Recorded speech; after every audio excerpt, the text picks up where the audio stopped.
श्री दुर्गा नवरात्रि व्रत कथा। घट स्थापना, दुर्गा पूजन सामग्री: गंगाजल, रोली, मोली, पान सुपारी, धूप बत्ती, घी का दीपक, फल फूल की माला, बेलपत्र, चावल, केले का खंभा, बंधन के वास्ते आम के पत्ते, चंदन, घटनारी, औषधि, हल्दी की गांठ, पंचरत्न, लाल वस्त्र, पूर्ण पात्र, चावल से भरा पात्र, गंगा की मृतिका, जौ, जव, बताशा, सुगंधित तेल, सिंदूर, कपूर, पंच सुगंध, नैवेद्य के वास्ते फल इत्यादि, पंचामृत, दूध, दही, मधु, चीनी, पंचागवे, गाय का गोबर, गौमूत्र, गोदूध, गोदे, गोगरी, दुर्गा जी की स्वर्ण मूर्ति अथवा मृतिका की प्रतिमा, कुमारी पूजन के वस्त्र, आभूषण तथा नैवेद्य आदि। अष्टमी में ज्योति पूजन के वास्ते उपरोक्त सामग्री, डाब, घृत, गंगाजल। व्रत करने की विधि: इस व्रत में उपवास या फलाहार आदि का विशेष नियम नहीं है। प्रातःकाल उठकर स्नान करके मंदिर में जाकर या घर पर ही नवरात्रि में दुर्गा जी का ध्यान करके यह कथा पढ़नी चाहिए। कन्याओं के लिए यह व्रत विशेष फलदायक है। श्री जगदम्बा जी की कृपा से विघ्न दूर होते हैं। कथा के अंत में बारंबार दुर्गा माता तेरी सदा ही जय हो का उच्चारण करें। कथा प्रारंभ थे। बृहस्पति जी बोले, हे ब्रह्मा जी, आप अत्यंत बुद्धिमान, शर शास्त्र चार वेद को जानने वाले में श्रेष्ठ हो। हे प्रभु, कृपा कर मेरा वचन सुनो। चैत्र राशि माघ और आषाढ़ मास के शुक्ल पक्ष में नवरात्र का व्रत उत्सव क्यों किया जाता है? हे भगवान, इस व्रत का फल क्या है? किस प्रकार करना उचित है? और पहले इस व्रत को किसने किया है, सो विस्तार से कहो। बृहस्पति जी का ऐसा प्रश्न सुनकर ब्रह्मा जी कहने लगे कि हे बृहस्पति, प्राणियों का हित करने की इच्छा से तुमने बहुत अच्छा प्रश्न किया। जो मनुष्य व्रत पूर्ण करने वाली दुर्गा माँ देवी, सूर्य और नारायण का ध्यान करते हैं, वह मनुष्य धन्य है। यह नवरात्र व्रत संपूर्ण कामना को पूर्ण करने वाला है। इसके करने से पुत्र चाहने वाले को पुत्र, धन चाहने वाले को धन और विद्या चाहने वाले को विद्या, सुख चाहने वाले को सुख मिल सकता है। इस व्रत को करने से रोगी मनुष्य का रोग दूर हो जाता है। कारागार में पड़ा हुआ मनुष्य बंधन से छूट जाता है। मनुष्य की तमाम आपत्तियां दूर हो जाती हैं और उसके घर में संपूर्ण संपत्ति आकर उपस्थित हो जाती है। बंदर काक बंदा के इस व्रत के करने से पुत्र हो जाता है। समस्त पापों को दूर करने वाले इस व्रत के करने से ऐसा कौन सा मनोरथ जो सिद्ध नहीं हो सकता। जो मनुष्य इस अलभ मनुष्य देह को पाकर नवरात्र का व्रत नहीं करता है, वह अपने माता पिता की सेवा से विमुख होकर पाप का भागी होता है और वह अनेक दुखों को भुगता है। उसके शरीर में अनेकों व्याधियां उत्पन्न हो जाती है और वह संतान का सुख भी नहीं पाता है। इस प्रकार वह मूर्ख अनेक दुखों को भोगता है। इस व्रत को न करने वाला मूर्ख मनुष्य धन और धान्य से रहित तो भूख और प्यास के मारे पृथ्वी पर घूमता है, गुंगा हो जाता है। जो स्वागत स्त्री भूल से भी इस व्रत को नहीं करती है, वह अपने पति की सेवा से वही नौकर नाना प्रकार के दुख को भोगती है। यदि व्रत करने वाला मनुष्य 7 दिन का उपवास न कर सके तो एक समय का भोजन करे और उस दिन बांधवों सहित नवरात्र व्रत का श्रवण करे। हे बृहस्पति, जिसने पहले इस महाव्रत को किया है उसका पवित्र इतिहास मैं तुम्हें सुनाता हूँ, तुम सावधान होकर सुनो। इस प्रकार ब्रह्मा जी की वचन सुनकर बृहस्पति जी बोले कि हे ब्रह्मा जी, मनुष्य का कल्याण करने वाले इस व्रत के इतिहास को मेरे लिए कहो, मैं सावधान होकर सुन रहा हूँ। आपके शरण आए हुए मुझ पर कृपा करो। ब्रह्मा जी बोले, पीठत नाम के मनोहर नगर में एक अनाथ नाम का ब्राह्मण रहता था। वह भगवती दुर्गा का भक्त था। उसके संपूर्ण सद्गुणों से युक्त मानव ब्रह्म की सबसे पहले रचना हो ऐसी यथार्थ नाम वाली सुप्ति नाम की एक अत्यंत सुंदर कन्या पैदा हुई। वह कन्या सुनते अपने घर के बालकन में अपनी सहेलियों के साथ क्रीड़ा करती हुई इस प्रकार बढ़ने लगी जैसे शुक्ल पक्ष में चंद्रमा की कला बढ़ती है। उसका पिता प्रतिदिन दुर्गा जी की पूजा और होम किया करता था। उस समय वह भी नियम से वहां उपस्थित होती थी। एक दिन वह सुनते अपने सखियों के साथ खेलने में लग गई और भगवती के पूजन में उपस्थित नहीं हुई। उसके पिता को पुत्री की ऐसी असावधान देख क्रोध आया और अपनी पुत्री से कहने लगी, हे पुत्री, आज पर बाद में तुमने भगवती का पूजन नहीं किया, इस कारण मैं किसी कुष्ठी और दरिद्र मनुष्य के साथ तेरा विवाह करूंगा।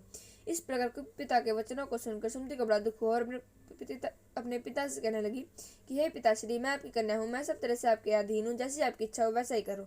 रोगी, कुष्ठी अथवा और किसी के साथ जैसी तुम्हारी इच्छा हो मेरा विवाह कर सकते हो। वही जो मेरे भाग्य में लिखा है, मेरा इस पूर्ण विश्वास है। मनुष्य न जाने कितने मनोर्थों का चिंतन करता है, पर होता वे जो भाग्य में विधाता ने लिखा है।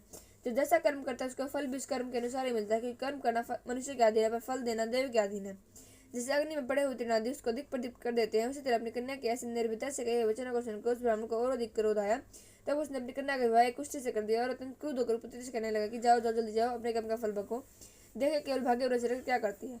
इस प्रकार से कहे हुए पिता कटु वचनों को सुनकर सुमति अपने मन में विचार करने लगी कि यह हो मेरा बड़ा दुर्भाग्य जिसे मुझे ऐसा पति मिला। इस तरह अपने दुखों का विचार करती हुई वह सुमति अपने पति के साथ वन को चलेगी और भयावने कुछ स्थान पर वह रात उन्हें बड़े कष्ट से व्यतीत करी। उस गरीब बालिका की ऐसी दशा देखकर भगवती पूर्व पुण्य के प्रवाह से प्रकट होकर सुमति से कहने लगी, हे दिन ब्राह्मणी, मैं तुम पर प्रसन्न हूँ, तुम जो चाहो वरदान मांग सकते हो, मैं प्रसन्न होने पर मनवांछित फल देने वाली हूँ। इस प्रकार भगवती दुर्गा का वचन सुनकर ब्राह्मणी कहने लगी, आप कौन है जो मुझे प्रसन्न हुई है, यह सब मेरे लिए कहो और अपनी कृपा दृष्टि से मुझ दिन दक्षिण कृतार्थ करो। ऐसा ब्राह्मणी का वचन सुनकर देवी कहने लगी कि मैं आदिशक्ति हूँ और मैं ही ब्रह्म विद्या सरस्वती हूँ। मैं प्रसन्न होने पर प्रणय का दुख दूर करूंगा, सुख प्रदान करती हूँ। हे ब्राह्मणी, मैं तेरे पूर्व जन्म के पुण्य के प्रभाव से प्रसन्न हूँ। मैं तुम्हारे पूर्व जन्म का वृत्तांत सुनाती हूँ, सुनो। तू पूर्व जन्म निषाद भील की स्त्री थी, अति पतिव्रता थी। तेरे पति एक दिन तेरे पति निषाद ने चोरी की। चोरी करने के कारण तुम दोनों को सिपाही ने पकड़ लिया और ले जाकर जेल खाने में कैद कर दिया। उन लोगों ने तेरे और तेरे पति को भोजन भी नहीं दिया। इस प्रकार नवरात्र के दिनों में तुमने न तो कुछ खाया और न ही जल पिया। इस प्रकार 9 दिन तक नवरात्र का व्रत हो गया। हे ब्राह्मणी, उन दिनों में जब तुमने व्रत आदि किया है उस व्रत के प्रभाव से प्रसन्न होकर तुम्हें मनवांछित फल दे रही हूँ। तुम्हारी जो इच्छा हो सो मांगो। इस प्रकार दुर्गा जी के कहे वचनों को सुनकर सुमति सुनकर ब्राह्मणी बोली कि अगर आप मुझ पर प्रसन्न है तो हे दुर्गे माँ, मैं आपको प्रणाम करती हूँ, कृपा करके मेरे पति का कोढ़ दूर करो। देवी कहने लगी कि उन दिनों में जो तुमने व्रत किया है उस व्रत के एक दिन का पुण्य अपने पति का कोढ़ दूर करने के लिए अर्पणा करो। मेरे प्रभाव से तेरा पति कोढ़ से रहित और सोने के समान शरीर वाला हो जाएगा। ब्रह्मा जी बोले। इस प्रकार देवी का वचन सुनकर वह ब्राह्मणी अपने बहुत प्रसन्न हुई और अपने पति को निरोग करने की इच्छा से ठीक है ऐसे बोली। तब उसके पति का शरीर भगवती दुर्गा की कृपा से कुष्ठहीन होकर अति कांतियुक्त हो गया, जिसकी कांति के सामने चंद्रमा की कांति भी क्षीण हो जाती है। वह ब्राह्मणी पति की मनोहर देह को देखकर देवी को अति प्राकर्म वाली समझकर स्तुति करने लगी कि हे दुर्गे माँ, दुर्गत को दूर करने वाली, तीनों जगत का संताप करने वाली, समस्त दुखों को दूर करने वाली, रोगी मनुष्य को निरोग करने वाली, प्रसन्न मनवांछित फल देने वाली और दुष्ट मनुष्य का नाश करने वाली हो, तुम ही सारे जगत की माता और पिता हो। हे अम्बे, मुझे बता दे, भला का मेरे पिता ने कुछ लोग साथ मुझे घर से निकाल दिया, उसके निकल पृथ्वी पर घूमने लगी, आपने ही मेरा इस आपत्ति रूप समुद्र से उद्धार किया है। हे देवी, मैं आपको प्रणाम करती हूँ, मुझ दीन की रक्षा करो। ब्रह्मा जी बोले कि हे बृहस्पति। इसी प्रकार उस सुमति ने मन से देवी की बहुत स्तुति की। उसकी स्तुति सुनकर देवी को बहुत संतोष हुआ और ब्राह्मणी से कहने लगे कि हे ब्राह्मणी, तेरे उद्दालय नाम का अति बुद्धिमान, धनवान, कीर्तिमान और जितेंद्रिय पुत्र शीघ्र ही होगा। ऐसा कहकर वह देवी उस ब्राह्मणी से फिर कहने लगे कि हे ब्राह्मणी, और जो कुछ तेरी इच्छा हो वही मनोवांछित वस्तु मांग सकती हो। ऐसा भगवती दुर्गा का वचन सुनकर सुमति बोली कि हे भगवती दुर्गे, अगर आप मेरे पर प्रसन्न हो तो कृपा करके मुझे नवरात्रि विधि बताइए। हे दयावती, जिस विधि से नवरात्रि व्रत करने से आप प्रसन्न होती हैं उस विधि और उसके फल को मेरे लिए विस्तार से वर्णन करें। इस प्रकार ब्राह्मणी के वचन सुनकर दुर्गा कहने लगी कि मैं तुम्हारे लिए संपूर्ण पापों को दूर करने वाली नवरात्रि विधि को बतलाती हूँ, जिसके सुनने से ही तमाम पापों से छुटकर मोक्ष की प्राप्ति होती है। आश्विन मास के शुक्ल पक्ष की प्रतिपदा से लेकर 9 दिन तक विधि पूर्वक व्रत करें। यदि दिन भर का व्रत न कर सके तो एक समय का भोजन करें। पढ़े लिखे ब्राह्मणों से पूछकर गृह स्थापना करें और वाटिका बनाकर उसको प्रतिदिन जल से सींचे। माँ काली, माँ लक्ष्मी, माँ सरस्वती इनकी मूर्तियां बनाकर उनकी नित्य विधि सहित पूजा करें और पुष्पों से विधि रख दें। बिजौरा के फूल से आग देने से रूप की प्राप्ति होती है। जासफल से कीर्ति, दाग से कार्य की सिद्धि होती है। आंवले से सुख और केले से भूषण की प्राप्ति होती है। इस प्रकार फलों से आग देकर यथा विधि हवन करें।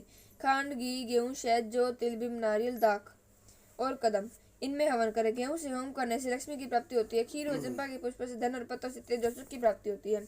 आंवले से कीर्ति और केले से पुत्र की प्राप्ति होती है।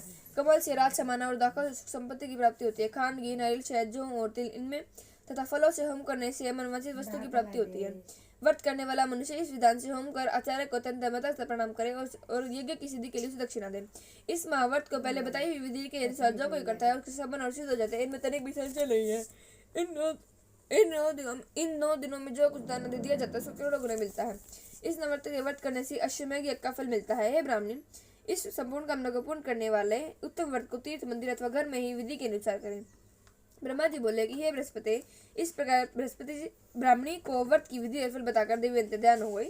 जब मनुष्य स्त्री इस व्रत को भक्तिपूर्वक करता है वह इस लोक में सुख भोग कर अंत में दुर्लभ मोक्ष को प्राप्त होता है। हे बृहस्पति, इस दुर्लभ व्रत को माते में मैंने तुम्हारे लिए बतलाया है। ऐसे ब्रह्मा जी के वचन सुनकर बृहस्पति जी आनंद के कारण रोमांचित हो गए और ब्रह्मा जी से कहने लगे कि हे ब्रह्मा जी, आपने मुझ पर कृपा की जो अमृत के समान इस नवरात्र व्रत की विधि को बतलाया है। आपके बिना कौन इस माते को सुना सकता है। ऐसे बृहस्पति जी के वचन सुनकर ब्रह्मा जी बोले कि हे बृहस्पति, तुमने सब प्राणियों को हित करने वाले अलौकिक व्रत को पूछा, इसलिए तुम धन्य हुई है। भगवती शक्ति से मूल लोगों का पालन करने वाली है। इस महादेवी के प्रभाव को कौन जान सकता है। जय हो दुर्गे माता की।